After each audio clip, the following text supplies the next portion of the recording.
Chapter 12. I felt the warmth of the sun and heard the hustle and bustle of the morning rush of Diablo Ludo. I opened my eyes, and as light filled my sight, a pain stabbed through my head. I groaned loudly as I turned over to look away from the brightness. "Up and at 'em, big guy," Cassie said. I bolted up and saw her dressing at the foot of the bed. I looked around in a panic. My thoughts were fuzzy at best, and I was barely remembering coming up to her room. I somehow remembered she had put me on the bed, on top of the bedspread, but I was underneath it. I lifted it up and saw that I was completely naked. I looked back at her. "Did we?" "No. You passed out after I kissed you," she said. "Then why am I naked?" "You took your clothes off. You had a lot of enthusiasm, but try as you did, you just couldn't stay awake." "Oh, don't feel bad. It would have been fun, but it's for the best," she said as she pulled on her boots. "Where are you going?" "Got a call out of town. It's been a while since I've been traveling, so I'm looking forward to it." She checked herself casually in the mirror. "Will I see you again?" I asked, sounding like some kind of love-starved puppy. She turned to me with sympathetic eyes and smiled. "I don't know. You think you'll still be in town in a few days?" "I don't know." "Well, I guess we'll just see," she said as she pinched my cheek lovingly. "I must get on the road now. Leave the key at the bar downstairs when you leave, okay?" "Sure," I said. As she headed for the door, I got out of the bed and grabbed her arm. She turned to me, and I could see a look of almost pity in her eyes. "Don't make this out to be more than it is. You're just feeling like this because of my own powers. It's not real. I like you, Jake. I do. In another time, if we were different people, something could happen here," she said, and gave me a final kiss on the lips. I watched as she walked down the stairs and across the bar and out the door. As soon as she was gone, it felt like a spell had passed over me and my mind was clear again. I wasn't sure if it was the tequila or Cassie playing some kind of mind game on me. As my hangover came roaring back, I decided to figure it out in bed.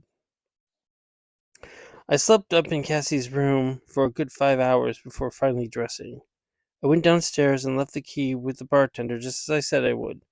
I stepped out onto the street of Diablo Ludo and felt the hot sun wash over me. The daily life of the town seemed to move at a snail's pace.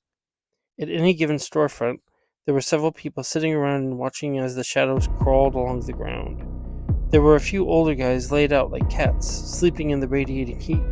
I passed by the fountain in the middle of the town square, and while the adults lay around doing nothing, a few children were playing in the water. As I headed back to my hotel, I stopped as I saw Ivar charging toward me. "Where have you been?" he asked sharply. "Out? Out where?" "I met someone." "Who could you have possibly met out here?" "An old friend of yours." "Cassie," I said. Ivar reacted. His face went white and he seemed genuinely thrown off center. "Cassandra? She was here?" "Yeah, she says she lives here. She came knocking at my door last night, and after a little talking, we went out for a drink, and I guess I had too much. I stayed with her." "I see. Where is she now?" "She left. Out of town call, she said."